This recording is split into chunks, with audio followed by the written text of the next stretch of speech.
La récolte vient de débuter et déjà, c'est le défilé des tracteurs au pressoir d'Eguisheim.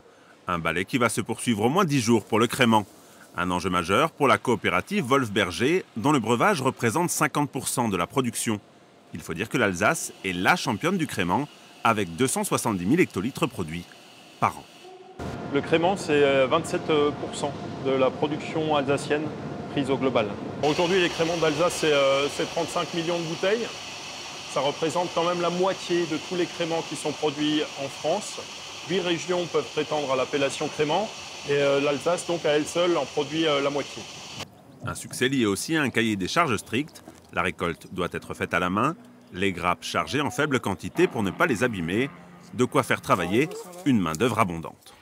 Ça demande une certaine organisation, plus de main-d'œuvre, plus de manutention. Donc c'est un coût supérieur aussi, mais bon, c'est compensé par un prix supérieur du kilo de raisin. Donc ça se compense et c'est assez rémunérateur.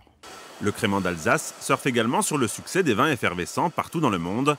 20% de la production s'exporte, essentiellement vers la Belgique, l'Allemagne et un marché en plein essor, celui des États-Unis.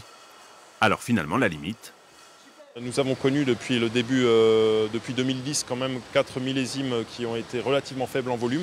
2017 également sera relativement faible. Donc en fait, le facteur limitant principal, c'est celui-ci, c'est les effets millésimes et la production qui est aléatoire d'une année à l'autre. Avec une gamme qui se diversifie, notamment grâce au rosé, la bulle alsacienne n'a donc pas fini de faire tourner les têtes.